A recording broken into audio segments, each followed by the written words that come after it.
नमस्कार उपस्थित सभी महानुभावों, Sauramnath here bringing you new topic. आज मैं आपके समक्ष श्रीमद् भगवद गीता के कुछ अनमोल उपदेशों के आधार पर एक प्रेरणादायक संदेश प्रस्तुत करने जा रहा हूं। श्लोक 1 कर्मण्येवाधिकारस्ते मा फलेषु कदाचन। अध्याय 2 श्लोक 47। अर्थ, तुम्हारा अधिकार केवल कर्म करने पर है, फल पर नहीं। इसलिए तुम फल की इच्छा मत करो और न ही कर्म करने से विमुख हो। दोस्तों, यह श्लोक हमें सिखाता है कि हमें हमेशा अपने कार्य पर ध्यान केंद्रित करना चाहिए। यदि हम अपना सर्वश्रेष्ठ देंगे तो परिणाम स्वयं ही हमारे पक्ष में आएगा।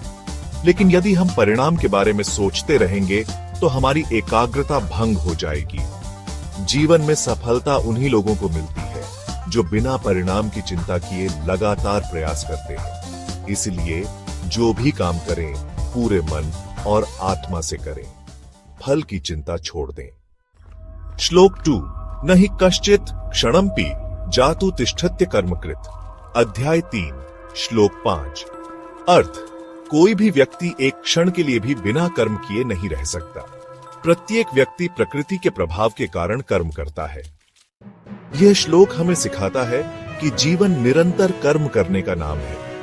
जो व्यक्ति कर्म से दूर भागता है उसका जीवन रुक जाता है। अगर आप जीवन में कुछ बड़ा पाना चाहते हैं तो आपको लगातार मेहनत करते रहना होगा। कोई भी सफलता बिना मेहनत के संभव नहीं है। इसलिए आज से ही एक संकल्प लें कि मैं अपने लक्ष्य के लिए बिना रुके, बिना थके कर्म करता रहूंगा। श्लोक 3 योग कर्मसु कौशलम। अध्याय 2 श्लोक 50। अर्थ, कर्म में दक्षता ही योग है। इस श्लोक का तात्पर्य है कि जब आप अपने कार्य को पूरे मन, आत्मा और कुशलता के साथ करते हैं, तब आप वास्तविक योगी बनते हैं। अपने जीवन के हर कार्य को उत्साह, समर्पण और ईमानदारी के साथ करें। यही आपका सबसे बड़ा धर्म है।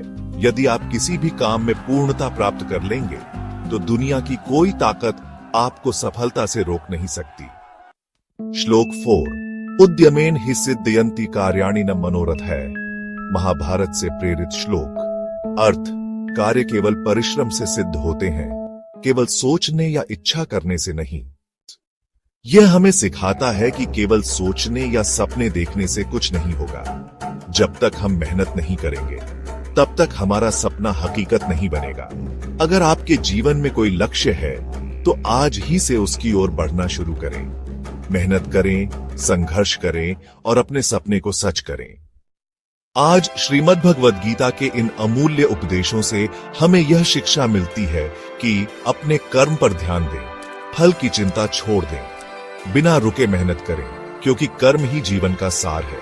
जो भी काम करें उसे उत्कृष्टता के साथ करें। सोचने से कुछ नहीं होगा, केवल परिश्रम ही आपके सपनों को हकीकत बना सकता है। तो आइए आज से ही अपनी सोच को बदलें, अपने कर्म को ऊंचाई पर ले जाएं और गीता के इन उपदेशों को अपने जीवन का आधार बनाएं। याद रखें, सफलता केवल उसी के कदम चूमती है जो बिना रुके, बिना थके लगातार कर्म करता है। धन्यवाद। जय श्री